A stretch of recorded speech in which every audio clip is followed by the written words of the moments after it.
चलिए, आज 8 तारीख के मीठे बाबा के महावाक्य हैं। आज बाबा बोले, मीठे बच्चे, तुम्हें फूल बन सबको सुख देना है। तुम्हें फूल बन सबको सुख देना है। फूल बच्चे मुख से रतन निकालेंगे। जो फूल बच्चे होंगे, फूल समझ रहे हैं, जो अच्छे बच्चे होंगे, उनके मुख से रतन यानी अच्छी बात ही निकलेगी, कुछ गलत बात नहीं निकलेगी। तो प्रश्न बाबा ने पूछा, फूल बनने वाले बच्चों प्रति भगवान की कौन सी ऐसी शिक्षा है जिससे वो सदा खुशबूदार बना रहे। बाबा ने कहा, जो मेरे फूल बच्चे हैं उनको मैं शिक्षा देता हूँ। कौन सी ऐसी शिक्षा देता हूँ जिससे वो उनमें हमेशा खुशबू रहे। तो आंसर है, बाबा कह रहे, बच्चे, हे मेरे फूल बच्चे, तुम अपने अंदर देखो। कोई कहेगा आपसे बात? कोई कह ही नहीं सकता। वो इसलिए नहीं कह सकता क्योंकि उसमें खुद में कमियां हैं। कोई भी साधु, महात्मा, ऋषि, मुनि, संत, पुजारी, कोई नहीं कहेगा कि आप अपने अंदर देखो।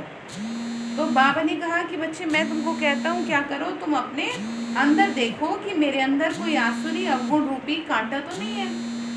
ठीक है, क्या देखेंगे?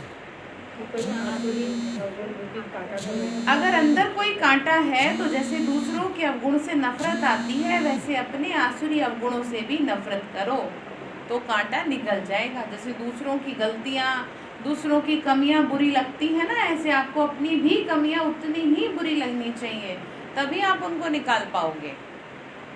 ठीक है, तो बाबा ने कहा तो निकल जाएगा। अपने को देखते रहो, मनसा वाचा कर्मणा, ऐसा कोई विक्रम तो नहीं होता जिसका दंड भोगना पड़े। क्या कहा?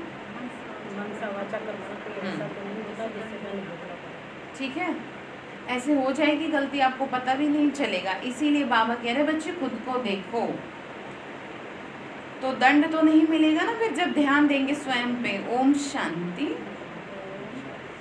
रूहानी बच्चों प्रति रूहानी बाप बैठ समझाते हैं। इस समय ये रावण राज्य होने के कारण मनुष्य सब देह अभिमान में है।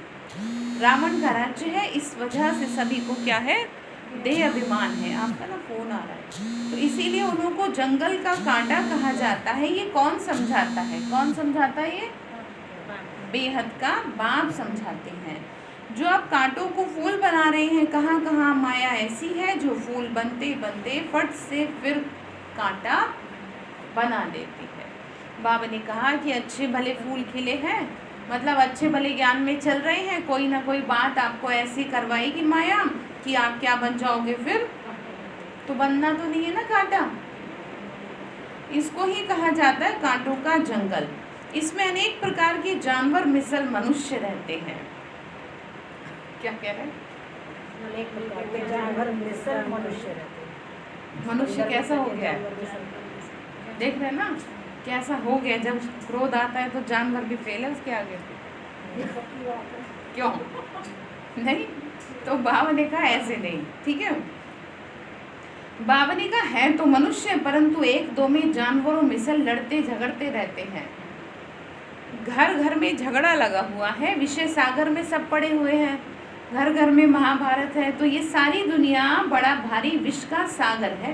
बाबा ने कहा बड़ा भारी विष का ये सागर है जिसमें मनुष्य गोते खा रहे हैं।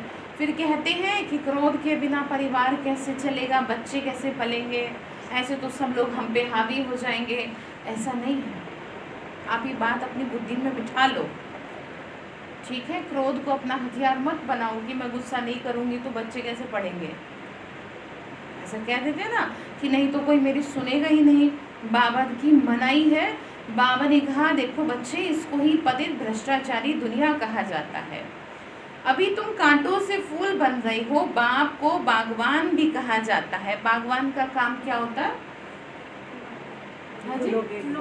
हाँ, फूलों की देखभाल करना। तो कर रहा है ना वो देखभाल। तो कितने करोड़ों फूल है उसके, तो कैसे एक एक की देखभाल कर रहा है। कितने बच्चे हैं बाबा के विदेशों में भी बैठे हैं, कोई भाषा भी नहीं जानता, रंग रूप भी नहीं है, कुछ भी नहीं है, ना खान पान है।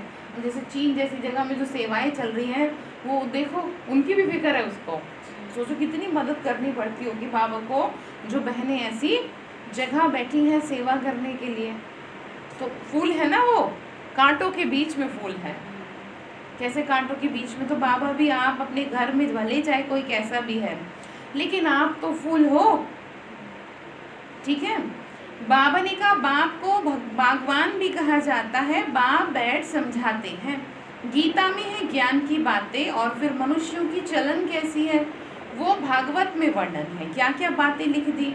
सतयुग में ऐसे थोड़ी कहेंगे, सतयुग तो है फूलों का बगीचा। अभी तुम फूल बन रहे हो, फूल बनकर फिर कांटे बन जाते हो। बाबा ने कहा रोज रोज फूल बनाता हूँ, फिर तुम कोई ना कोई कांटा लगा लेते हो, कांटे बन जाते हो। अच्छे भले रोज सही करके भेजेगा, यहाँ से जाएंगे और फिर वैसे के वैसे ही। तो कितना ज़रूरी है रोज रोज क्या करना, ज्ञान योग करना, चेक करना। हाँ आना, नहीं तो माया तो आपको ऐसे कर लेगी जैसे किसी को कोली में ले लेते हैं ना, ऐसे कि तू निकल अब मेरे में से। कल का यही था अनुभव। हाँ मतलब पहली बार ऐसा हुआ है, इतना ज़बरदस्त कि मेरे को सुनो यहाँ आने का मन नहीं हो रहा है, मन बिल्कुल कि ये मत कर, ये मत कर, ना योग कर, ना हाँ, कुछ मत कर। बिल्कुल साफ साफ माया का वार हो रहा है। इतना ज़बरदस्त हो रहा था, योग लगा रहे तो सिर भारी हो रहा है, कुछ नहीं कर रहे। फिर मेरे जैसे तैसे बाबा यहाँ ले आया, बस अब सही हो जाओगे, सब हो ठीक गया हो काम। गई। तो यही तो होता है, सबसे पहले तो आपको तोड़ेगी यहीं से माया, सबसे पहले मुरली से तोड़ेगी। क्योंकि जैसे दुनिया में लोगों के लिए क्रोध हथियार है ना, ऐसी हम बच्चों के लिए हथियार मुरली है। इस मुरली के जरिए ही हम माया को मारेंगे, सुधारेंगे, विकारों को खत्म करेंगे, ठीक है। तो जब मुरली सुनने को मन ना करे तो समझ लेना चाहिए माया का वार, ठीक है। बाबा ने कहा आज बड़ा अच्छा चलते हैं, फिर माया के तूफान आ जाते हैं, बैठे बैठे माया क्या हाल कर देती है। बाबा कहते हैं बच्चे तुमको विश्व का मालिक बना रहे हैं। भारतवासियों को कहते हैं तुम विश्व के मालिक थे, कल की ही तो बात है, लक्ष्मी नारायण का राज्य था, हीरे जवाहरातों के महल थे। उनको कहती हैं गार्डन ऑफ अल्लाह, ठीक है। किसका बगीचा, भगवान का, अल्लाह का बगीचा। कौन सा बगीचा, अल्लाह का। वेरी गुड, अच्छा लगा, हाँ समझ रहे हो। बाबा ने कहा जंगल यहाँ है और फिर बगीचा भी फिर यहाँ हुई होगा। अब वो यहाँ पे लाएंगे बगीचा। भारत स्वर्ग था, उसमें फूल ही फूल थे, यानी देवता ही देवता थे। और अब कैसे हो गए सब, जानवरों मिसल मनुष्य हो गए, ठीक है। बाप फूलों का बगीचा बना रहे हैं, फूल बनते बनते फिर संग दोष में आके खराब हो जाते हैं। बस बाबा हम तो शादी करते हैं, माया का भक्का देखते हैं, यहाँ तो बिल्कुल शांति है, ये दुनिया है सारी जंगल, जंगल को आग तो जरूर लगेगी, और जंगल आग बहुत जल्दी पकड़ता है, जानते हैं क्यों। हाँ, तो यहाँ सब कैसे हुए पड़े, सूखे पड़े हैं अंदर से, एकदम खत्म है, तो कितनी जल्दी आग पकड़ेंगे, ठीक है। जैसे विकारों की आग है, ऐसे फिर भंगोर को आग लगेगी। तो जंगल में रहने वाले भी खत्म होंगे ना, वही आग लगनी है। तो जो 5000 वर्ष पहले लगी थी, जिसका नाम है महाभारत लड़ाई, बाबा ने कहा जो आग लगी थी उसका नाम क्या है, ठीक है। वो आग जो है मतलब नाम उसको दे दिया, इसका मतलब समाप्ति। एटॉमिक बॉम्ब्स की लड़ाई तो पहले यादवों की लगती है, ये भी गायन है। साइंस से मिसाइल बनाए हैं, शास्त्रों में बहुत कहानियाँ हैं। बाप बच्चों को समझाते हैं, ऐसे कोई थोड़ी है कि पेट से मूसल निकलेंगे। बाबा ने कहा तुम देखते हो ना साइंस द्वारा कितने बॉम्ब्स बना रहे हैं, बुद्धि से बना रहे बॉम्ब्स, ठीक है। सिर्फ 2 बॉम्ब ही लगाए तो कितने शहर खत्म हो जाएंगे। बाबा ने कहा कितने आदमी मरे, लाखों मरे होंगे। अब इस इतने बड़े जंगल में करोड़ों मनुष्य रहते हैं, तो इसको आग तो देखो। बाबा ऐसे ऐसे शब्द इसलिए यूज़ करते हैं क्योंकि जब आपके सामने ऐसे प्रैक्टिकल में होगा तो आपको डर नहीं लगेगा। ऐसे तो अगर बोल दिया जाए तो कहते हैं क्या बोल रहे हो आप, शुभ शुभ बोलो, लेकिन बाबा तो अधिकतर ऐसे ही शब्द बोलता है। वो इसीलिए बोलता है कि इनका ना दिमाग इन सब चीज़ों से हट जाए, क्योंकि जितना आप दुनिया में लोगों में दिमाग लगाएंगे उतना ही फिर अंत समय पे डबल मार पड़ेगी। डबल मार समझ रहे हैं, अंदर तो आपके चलेगी हलचल और बाहर भी हलचल होगी, तो डबल मार होगी। तो कम से कम अब अंदर की मार तो शांत हो जाएगी, बाहर में तो आपके कंट्रोल में है नहीं कुछ, लेकिन आपका मन शांत रहे हलचल वाले माहौल में भी, ये बहुत बड़ी बात है। ठीक है, तो उसी के लिए बाबा इतनी हमसे मेहनत करा रहे हैं। शिव बाबा समझाते हैं, बाप तो फिर भी रहम दिल है, बाप को तो सबका कल्याण करना है, फिर भी जाएंगे कहाँ? आएंगे तो यहीं पे भगवान का घर ही है ना। देखेंगे बरोबर आग लगती है तो बाप की शरण ले लें। मतलब जैसे जैसे बाहर का माहौल खराब होगा तो लाखों के अंदाज में आएंगे भगवान के घर यहाँ पर, कहेंगे कि अभी जल्दी से हमको भी कोर्स करा दो, जल्दी से हमको भी ज्ञान दे दो, हमें बता दो कैसे शिव बाबा को याद कर सकते हैं। क्योंकि जब देखेंगे ना कि अब तो बचाने वाला तो कोई है नहीं। अच्छा देखो, सबसे बड़ी बात ये कि इंसान का जो सबसे ज़्यादा मरना होता है ना, वो डर डर के मरना होता है। वैसे अगर एक बार मरे तो मर जाए, लेकिन जो डर डर के जीना है ना, वो सबसे ज़्यादा बुरा मरना है। तो बाहर का जो माहौल है अभी तो कुछ भी नहीं है, और भी हो जाएगा कि जो इंसान हर पल हाँ जीते जी मरेगा, डर डर के मरेगा। तो हमारा डर इसीलिए नहीं रहेगा क्योंकि हम तो पहले से ही बाबा हम बच्चों को तैयार कर रहे हैं।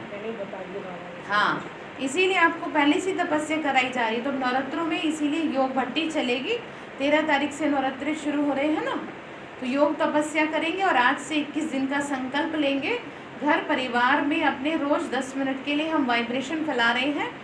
आज से हम ये संकल्प ले रहे हैं 21 दिन के लिए। चैनल पे भी अपलोड हो जाएगी वो वीडियो, जो योग कराया जाएगा कि कैसे आपको अपने परिवार को क्या देने हैं, वाइब्रेशन देने। आपके घर में जितने लोग हैं सिर्फ अपने परिवार के लिए करेंगे अभी, ठीक है, 21 दिन के लिए। फिर उसके बाद हम बाकी लोगों के लिए करेंगे। शाम को बताऊंगी तो, क्योंकि शाम को सब होंगे ना, तो शाम को योग करा कर ही बताऊंगी आपको, जिससे कि आपको पिक्चर क्लियर हो जाए। ठीक है,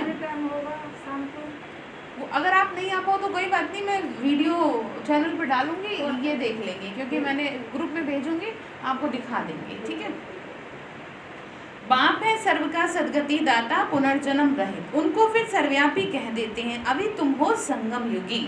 अभी कौन हो? संगम युगी।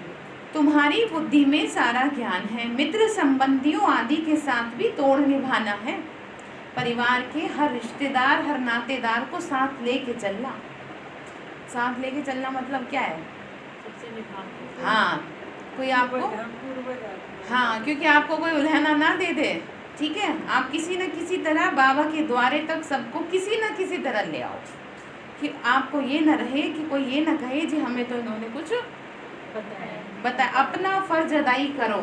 और ये काम करना आप आज से 21 दिन बाद संकल्प रखना कि आपके परिवार में जितने भी लोग हैं उन सबको किसी न किसी तरह बाबा का परिचय बस मिल जाए। चले ना चले, डजंट मैटर, आपका काम पूरा हुआ। ठीक है, बाबा ने कहा उनको फिर सर्वव्यापी कह देते हैं। बाबा ने कहा मित्र संबंधियों आदि के साथ तोड़ निभाना है। उनमें है आसुरी गुण, तुम्हारे में है दैवी गुण। तुम्हारे में क्या है?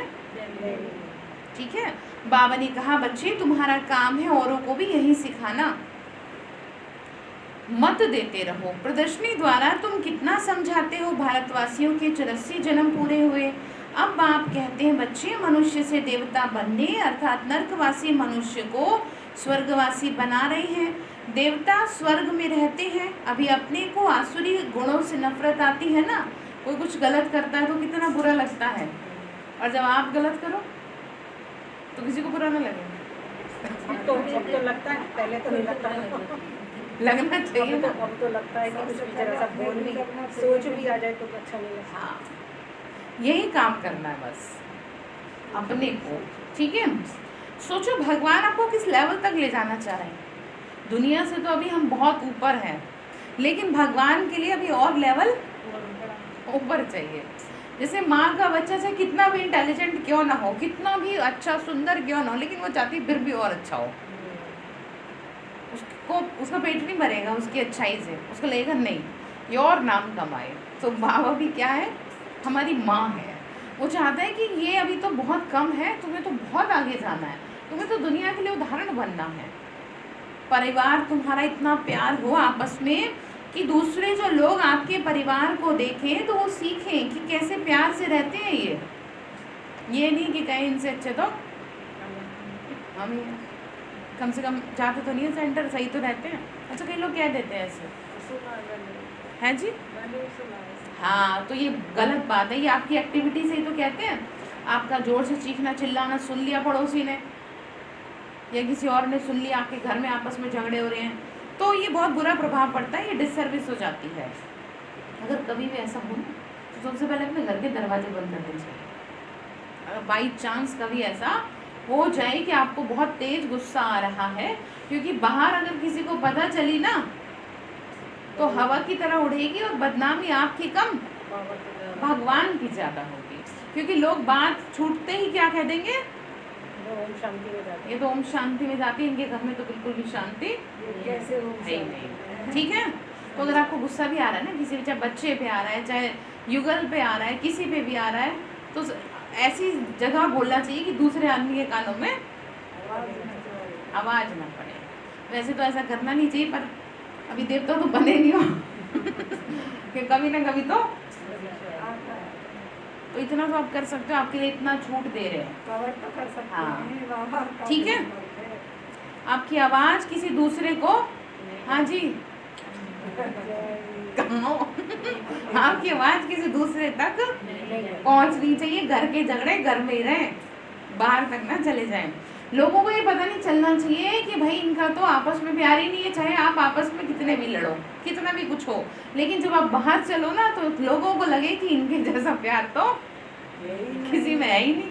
अच्छा एक है ऐसी कि उनके आपस में बिल्कुल नहीं बनती है युगल की, लेकिन वो जब वो साथ चलते हैं ना तो इतने अच्छे लगते ऐसा लगता है उनको देख के कि जैसे इनका आपस में पता नहीं कितना प्यार है।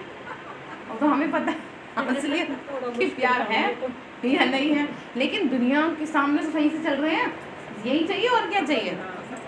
हाँ समझ है, ठीक है। तो आपके आपस में देखो, आपके खुद के भी तो कर्मों के हिसाब है, तभी तो वो पति देव के रूप में आपके साथ उपस्थित है। कर्मों का हिसाब होता है ये, ठीक है। कहीं ऐसे होते हैं कि आपस में जब रहते हैं तो ठीक रहते हैं, दूसरों के सामने खराब होते हैं।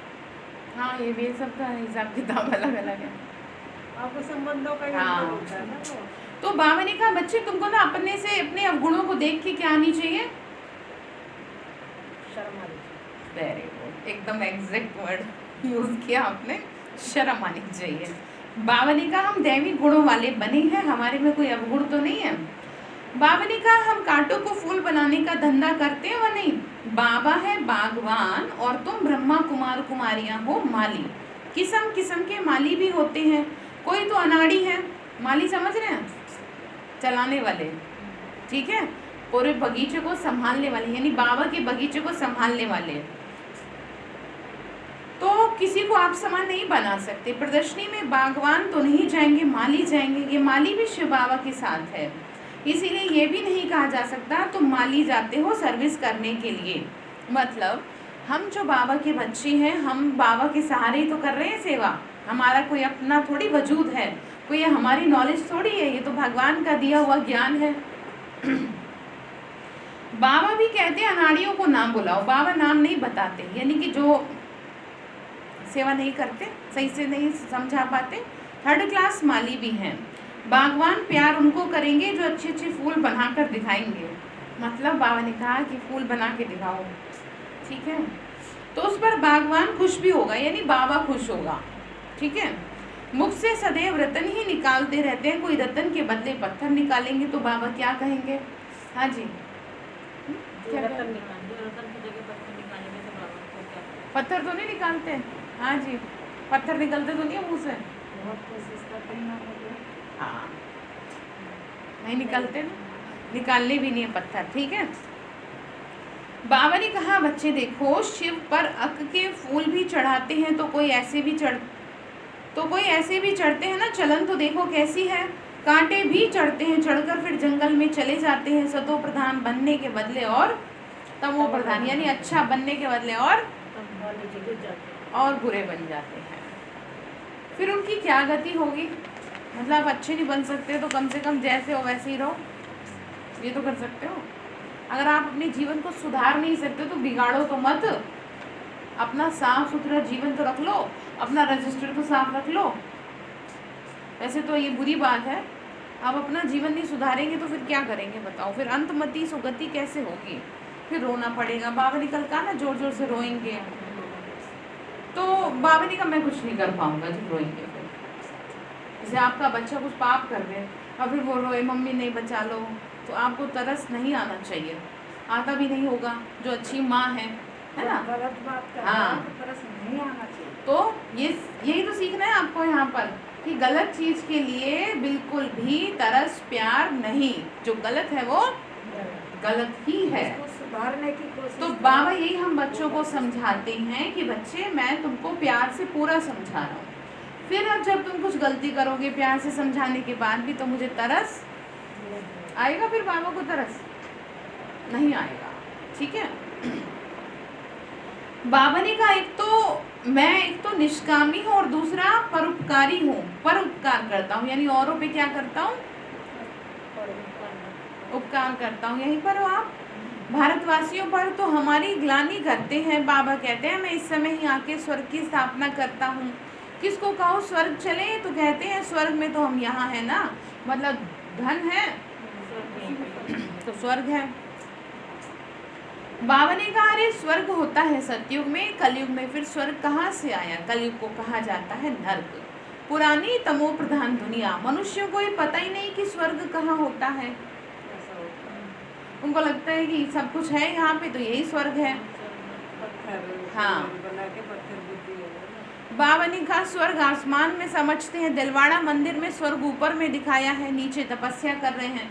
स्वर्ग में तो देवी देवता है, तो सारे देवी देवताओं का जन्म तो धरती पे दिखाया, तो आसमान में क्या है फिर?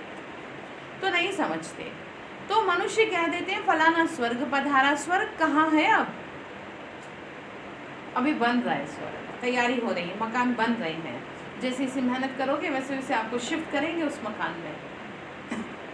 ठीक है। यही की तो तपस्या आपको आगे के जन्म के लिए सही रखेगी। बाबा ने कहा ये है विषय सागर, क्षीर सागर विष्णुपुरी को कहा जाता है। उन्होंने फिर पूजा के लिए एक बड़ा तालाब बना दिया, उसमें विष्णु को बिठाया। अभी तुम बच्चे स्वर्ग में जाने की तैयारी कर रहे हो। विष्णुपुरी स्वर्ग को कहते हैं। और इसमें जाने की क्या कर रहे हैं? तो दुनिया में उन्होंने विष्णुपुरी यानी विष्णु को किस में दिखा दिया? क्षीर सागर में दिखा दिया। अभी बाबा ने कहा अभी तुम बच्चे तैयारी कर रहे हो ना जहाँ दूध की नदियाँ होंगी, अभी तुम बच्चे बनते हो फूल। ऐसी कोई चलन कभी नहीं चलना जो कोई कहे ये तो कांटा है। वही बात आ गई कि ये तो बहुत ही खराब है, ऐसे कोई आपको कह न दे। हमेशा फूल बनने के लिए मेहनत करो, अपने आप को सही रखने की मेहनत करो। आपसे कुछ अच्छा काम नहीं होता ना, कोई बात नहीं, खुद को तो सही रख लो, ये तो अच्छा काम कर सकते हो आप। इसमें मुश्किल है? ये तो अपना है, मुश्किल है इसमें नहीं ना, अपने आप को तो सही रख सकते हैं। माया कांटा बना देती है, इसीलिए अपनी बहुत बहुत संभाल करना। बाबा क्या कह रहे? दूसरे की संभाल करने के लिए नहीं कह रहे, अपनी बहुत बहुत संभाल करो। तो सोचो कितना ज़रूरत है कि जो बाबा को स्पेशली इस बात को स्पेसिफाई करना पड़ा कि आप अपनी संभाल नहीं कर रहे। ठीक है। तो करेंगे ना। तो बाबा कहते बच्चे गृहस्थ व्यवहार में रहते कमल फूल समान पवित्र बनना है। बागवान बाबा कांटों से फूल बनाने आए हैं, देखना है हम फूल बने हैं। फूलों को ही सर्विस के लिए जहाँ तहाँ बुलाते हैं, यानी जो आत्माएं बहुत अच्छा ज्ञान योग करती हैं, जीवन को बदलती हैं, उनको बुलाया जाता है। बाबा गुलाब का फूल भेजो, दिखाई तो पड़ता है ना कौन सा फूल है, मतलब बहुत ज्ञानवान आत्मा है, बहुत तपस्वी आत्मा है, तो उसको क्या कहा? गुलाब का फूल कहा। जैसे कि बड़ी बड़ी बहनें, बड़े बड़े भाई जो राजयोगी हैं, जो बहुत समय से तपस्या कर रहे हैं, तो बाबा कहते मैं आता हूँ तुमको राजयोग सिखाने। ये है सत्यनारायण की कथा। सत्य प्रजा की नहीं, प्रजा का योग नहीं है। किसकी कथा है? सत्यनारायण। नारायण बनेंगे, राजा रानी बनेंगे तो प्रजा भी अंडरस्टूड होगी। मतलब जब राजा रानी है तो राज किस पे करेंगे? प्रजा तो डेफिनेटली है ना, चाहिए ही। अभी तुम समझते हो राजा रानी तथा प्रजा कैसे नंबरवार बनती है। गरीब जिनके पास 2-5 रुपया भी नहीं बचता वो क्या देंगे? उनको भी उतना मिलता है जितना 1000 देने वाले को मिलता है। बाबा ने कहा भावना देखता है बस वो। ठीक है। बाबा ने कहा सबसे ज़्यादा गरीब तो भारत है, किसी को भी याद नहीं कि हम भारतवासी स्वर्गवासी थे। देवताओं की महिमा भी गाते हैं परंतु समझ नहीं सकते। जैसे मेंढक ट्रा ट्रा करता है ना, बिल्कुल आवाज़ कितनी मीठा करती है, बुलबुल आवाज़ कितना मीठा करती है, अर्थ कुछ भी नहीं है। आजकल गीता सुनाने वाले भी कितने हैं, माताएं भी निकली हैं। गीता से कौन सा धर्म स्थापन हुआ ये कोई भी नहीं जानता। बाबा ने कहा कि बच्चे देखो, गीता सुनाते तो हैं लेकिन गीता से कौन सा धर्म स्थापन हुआ नहीं समझते। बाबा कहते विकार में जाना नंबर 1 पतितपना है। ये सारी पतित दुनिया है और मेरा काम है तुमको पावन बनाना। और इस कलयुग के अंत यानी संगम पे मैं तुमको पावन बना के लेके जाऊंगा, क्योंकि सृष्टि की समाप्ति चल रही है। अब ये सृष्टि समाप्ति की ओर बढ़ रही है। ऐसा हो नहीं सकता कि इसकी समाप्ति रुक जाए, क्योंकि कोई भी चीज़ अगर आप अपने घर में लाए हैं तो ऐसा हो नहीं सकता कि वो पुरानी ना हो। भले ही आप उसे यूज़ ना करें, लेकिन पुरानी तो एक निश्चित समय पे वो। तो ये दुनिया पुरानी अब हो चुकी है। पुरानी की भी इतनी पुरानी हो गई है कि अब कोई कला नहीं रही, एकदम काली हो चुकी है। ठीक है। बाबा ने कहा बच्चे तुमने मुझे पुकारा और मैं चला आया। गीत है ना, वो कौन सा गीत है, तुमने पुकारा और जान हथेली पे ले आए। तो बाबा के लिए कितना मुश्किल होगा परम धाम से नीचे उतरना। सोचो, आपको कहीं ऐसी जगह से निकलना पड़ जाए जहाँ से आप सोच भी नहीं सकते और निकलना है, तो कितना मुश्किल लगता है आपको। और बाबा एकदम पवित्र दुनिया में रहते हैं और हमारे लिए नीचे आते हैं, तो बाबा को भी कितना दिक्कत होती होगी, पर बच्चों की खातिर। और हम और आप एक इलाके में से दूसरे इलाके में जाने में सोचते हैं कि आज रहने देते हैं। ये तो देखो ना अच्छी बात, ये इलाका बाबा का, फिर भी ये सोचते हैं कि जो है बाबा रहने देती हूँ आज, क्यों नहीं। और बाबा भी एक दिन कह देगा मैं रहने देता हूँ, अब तुम यहीं रहो, मैं ऊपर ही सही हूँ। हाँ, वो गीत भी है ना, कौन सा है, हाँ ऐसा करके कुछ है। हाँ, बाबा बुला रहे हैं बच्चों वतन में आओ, अब मुझको ना बुलाओ, अब तुम ही आओ। तो एक दिन मुझे ऐसा लगता है बाबा शायद डिसीजन ले लेंगे ये कि बस हम कुछ ना, देखो वो आत्माएं तो ऐसी तैयार करी थी, 11 आत्माओं को तैयार करी थी, 108 आत्माओं को तैयार करी थी कि वही संभालेंगे अब दुनिया को। इतना ही तभी तो ताकत भर रहा है ना उनमें, तभी तो बिठा रहे हैं योग में। तो बाबा ने फिर आगे कहा आपको मनुष्य से देवता बनाने के लिए कितनी मेहनत करनी पड़ती है। बाबा कहते हैं मुझे याद करो तो तुम कांटे से फूल बन जाएंगे, मुख से कभी पत्थर नहीं निकालो, फूल बनो। तो आज ये बात स्वीकार है आपको, गलती से भी मुंह से कुछ गलत ना निकल जाए। बात में ये कह देना कि ये तो पागल है, कह रहे थे ना, बच्चों को कह दिया, एक दूसरे को कह दिया, तो ये भी क्या है, क्या है ये भी, ये बाबा स्कूल में पढ़ रहे हैं, यहाँ किसी को कुछ नहीं कहना, ठीक है ना। तो ये भी क्या है, गलत है, ये भी पत्थर है। या ये कह दो अपने बच्चों को तेरे में तो दिमाग ही नहीं है, तुझे कितना संभालूं मैं, कितना सुधारूं, तो ये भी क्या है, पत्थर है। या तुम तो सुधर ही नहीं सकते हो, ये भी क्या है। देखो अब आप बड़े बड़े पत्थर तो क्या मारोगे, अब आप में इतनी हिम्मत नहीं है। मोदी का ही आया था बच्चों से, तो बहुत अच्छी तरह समझाया। हाँ, हम समझ रहे हैं, मोदी की तो खैर बात नहीं, बाबा हमें समझाते हैं, ठीक है। मोदी क्या, और भी बहुत लोग समझाते हैं, लेकिन गले में किसके उतरती है, भगवान के महावाक्य ही नीचे उतरते हैं गले में, समझ रहे हो। बचपन से बच्चों को अच्छी बातें सिखाई जाती हैं, पर मुझे ये बता दो कौन दूध का धुला है जो सीखता हो कुछ गलत काम ना करता हो। आपको भी आपके माता पिता ने सिखाई होंगी, हमें भी सिखा रहे हैं, हमें भी सिखाई, लेकिन गलतियाँ तो फिर भी सबसे हो रही हैं। तो बात समझ में आ रही है आपको। लेकिन बाबा ने जो हम बच्चों को कहा वो अपने ऊपर इम्प्लीमेंट कर पा रहे हैं ना, क्यों जी, आप वो अपने ऊपर इम्प्लीमेंट कर पा रहे हैं ना कि नहीं मैं गलत नहीं कहूँगी। तो इसका मतलब ताकत कहाँ से मिल रही है, ठीक है। बाबा कहते हैं मुझे याद करो तो तुम फूल बन जाएंगे, पत्थर नहीं निकालना, फूल बनो, ये पढ़ाई है। चलते चलते ग्रहचारी बैठ जाती है तो फेल हो जाते हैं। होपफुल से होपलेस हो जाते हैं। फिर कहते हैं हम बाबा के पास जाएं। इंद्र की सभा में गंदे थोड़ी आ सकते हैं, ये इंद्र सभा है। ब्राह्मणी जो ले आती है उस पर भी बड़ी जवाबदारी है।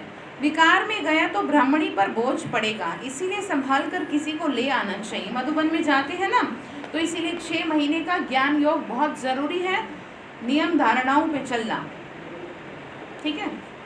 बाबा ने का विकार में गया तो फिर ऐसे बाबा ने का फिर आगे चल, तुम देखेंगे साधु संत आदि सब क्यों में खड़े हो जाएंगे। भीष्म पितामह आदि का नाम है ना, अब ऐसा नहीं कोई ऐसे सचमुच में भीष्म पितामह थे, इसका मतलब ये है ऐसी सचमुच में आत्माएं थी, ठीक है।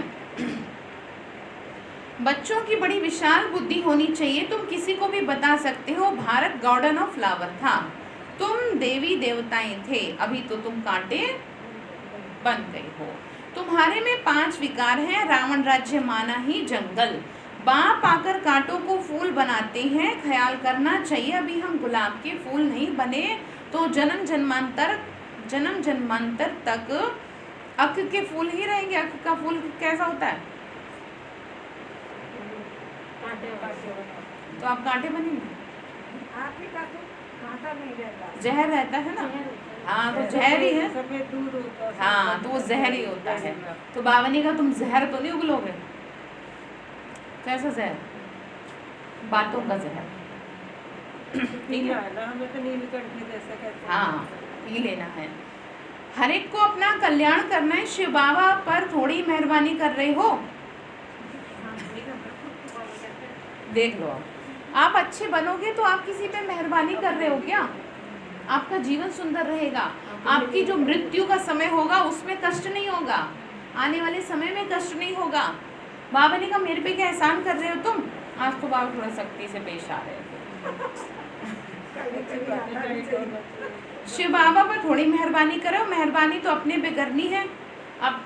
अब श्रीमत पे चलो, बगीचे में कोई जाएंगे तो खुशबूदार फूलों को ही देखेंगे ना, बताओ कोई कांटे वाला जो फूल होगा उसे कोई छुएगा, कहेंगे ये तो कांटे हैं, दूर रहो इससे। अब आपसे ऐसे दूर रहो, दिखाते हैं घर का सब फूल आता है, जो लोग कांटे लगाते हैं ना, हाँ नागफनी वगैरह, तो अब आपसे फिर ऐसे ही दूर रहेंगे सब कि ये तो बात में क्या छुपाते हैं, तो इनसे तो दूर रहो। वही बात है यहाँ जो समझाई गई है, ठीक है। बाबा ने कहा बच्चे देखो ये फ्लावर शो है, ठीक है, बड़ा भारी नाम मिलता है, बहुत फर्स्ट क्लास फूल बनना है, तुम्हें अपने जीवन को बहुत सुंदर रखना है, बड़ी मीठी चलन चाहिए, क्रोधी के साथ बड़ा नम्र हो जाना चाहिए। हम श्रीमत पर पवित्र दुनिया यानी स्वर्ग के मालिक बनना चाहते हैं।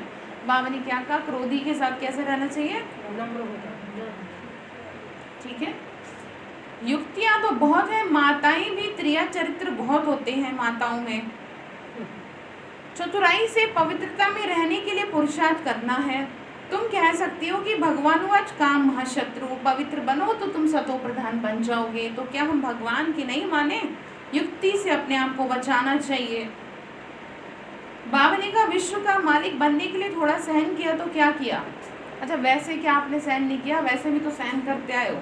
ऐसा कौन होगा जिसने आफ्टर मैरिज कुछ सहन ना किया हो, बड़ी बुरी मार पड़ती है बिना किसी बात के, पड़ती है ना। तो बाबा ने कहा तुमने अब तक दुनिया के लिए मार खाई, अपने संबंध को बचाने के लिए मार खाई कि चल कोई बात नहीं, मेरे जीवन का साथी है, अब किसके लिए, उसके लिए मार खाओ, अगर खानी भी पड़ जाए तो। अब मार वैसे तो देखो आपको खानी नहीं पड़ेगी, लेकिन यहाँ मार शब्द का मतलब ये है सहन करना, ठीक है। हाँ अब आपको सहन करना, आप चाह नहीं रहे कुछ करना और आपसे जबरदस्ती करवाया जा रहा है, आपको उल्टा सीधा बोला जा रहा है, आपका मेंटली टॉर्चर हो रहा है, आप बोली बात है कि ईमान भ्रष्ट करना है फिर अपना, तो ईमान भ्रष्ट मत करना, चाहे प्राण चले जाए चाहे कुछ हो जाए, लेकिन ईमान भ्रष्ट मत करना, क्योंकि एक बार अगर ईमान भ्रष्ट हो गया ना तो रिश्तेदारी तो 2-4 दिन की है, लेकिन जो जीवन में पश्चाताप रहेगा ना वो जीवन भर का रहेगा। और रिश्तेदारी कौन सा आपके 24 घंटे घर में साथ रह रही है, दुनिया यही सब तो करती है भाई, दुनिया को दिखाने के लिए। आप ऐसा कोई काम मत करना कि जो भगवान की आज्ञा की अवज्ञा हो। आप देखो एक बात आपको बताऊं, अब छोड़ दो किसी को खुश करना, क्योंकि अब समय नहीं है। आप समझ रहे हैं? आपने बहुत खुश करने की कोशिश कर ली सबको, कईयों ने बाबा की अवज्ञा करके भी खुश करने की कोशिश की, लेकिन अब छोड़ दो, क्योंकि जिनको अब आप खुश करने के चक्कर में लग रहे हो वो अगर विकारों की वशीभूत आपसे कोई पाप कराएंगे तो आप तो बिल्कुल ही पाप के घाटे में चले जाएंगे, उनका कुछ नहीं जाएगा। बाबा ने जो लाइन कही ना, युक्ति से बचाना है खुद को, ठीक है जी। अपने आप को, अपने जीवन को युक्ति से चलाना है, किसी को कहना कुछ नहीं है। अच्छा, वैसे भी तो दुनिया में आप बिना मतलब के बुरे बन जाते हो लोगों के, नहीं बनते आप? बिना मतलब के बुरे बन जाते हो, तो क्यों ना भगवान के लिए बुरे बन जाएं फिर। उसके लिए अगर हम किसी के बुरे हैं तो हो सौभाग्य, क्यों, बहुत बड़ी बात है ये, ठीक है जी। तो भगवान की आज्ञाओं का पालन करेंगे ना, वेरी गुड। तो बाबा ने कहा कि खुद को ना बचाना चाहिए, सहन करना चाहिए, ये नहीं बाबा इन्हें सुधार दो। बाबा ने कहा मैं किसी को नहीं सुधारने वाला, अब तुम्हारा हिसाब तुम जानो और बचो, ठीक है। तो बाबा ने कहा, तो फिर कह रहे कि पवित्र बनो तो सतो प्रधान बन जाएंगे, तो क्या हम भगवान की नहीं माने? तुम्हारी माने, भगवान की ना माने। विश्व का मालिक बनने के लिए थोड़ा तो करो। देखो, जहाँ युक्ति से चल सकते हो वहाँ युक्ति से चलो, ठीक है। जहाँ जोर जबरदस्ती हो तो स्ट्रिक्टली मना करो। जब तक चुप रह के आपके काम चल जाए तब तक चलाओ।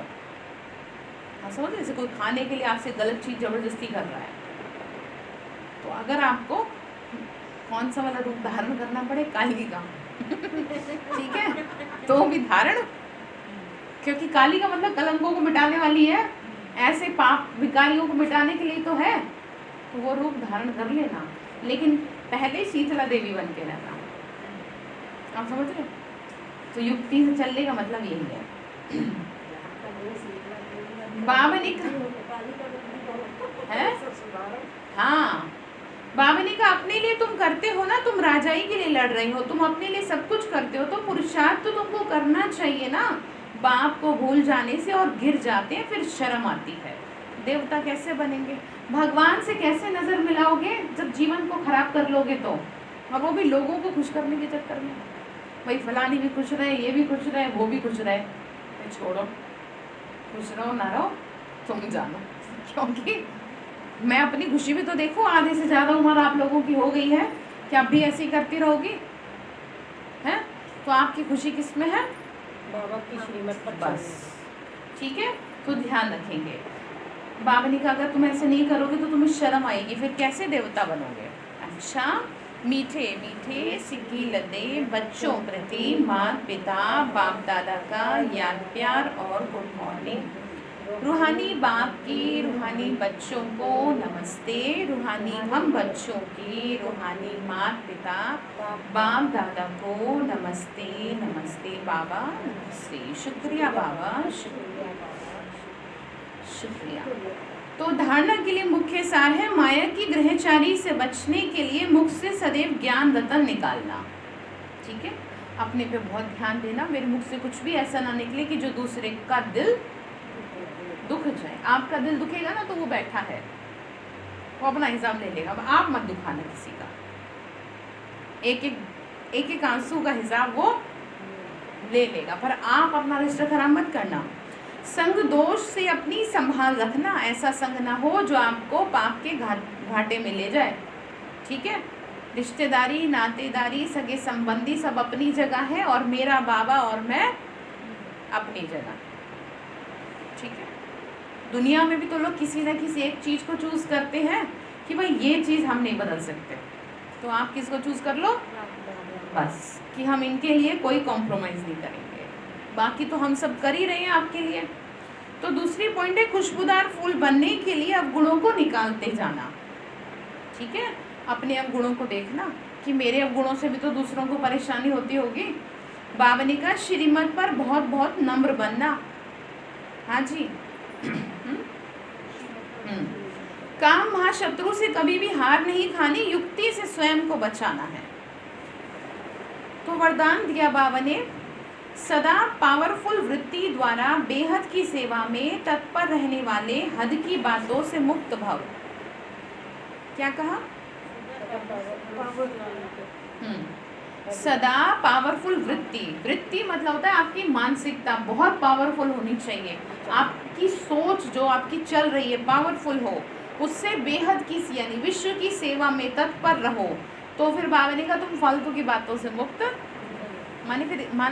फिर इस दुनिया की हद की बातों से मुक्त हो जाओगे जब आप अपनी बुद्धि को, अपने मन को बेहद की वृत्ति में रखेंगे। ठीक है, तो बाबा ने कहा जैसे साकार बाप को सेवा की सिवाय कुछ भी नहीं दिखाई देता था ना, ऐसे आप बच्चे भी अपनी पावरफुल वृत्ति द्वारा बेहद की सेवा पे सदा तत्पर रहो।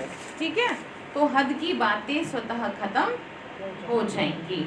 हद की समझ रहे हैं, यानी घर बार परिवार समाज, इन सब की जो बातें हैं ना, ये सब व्यर्थ की बातें हैं।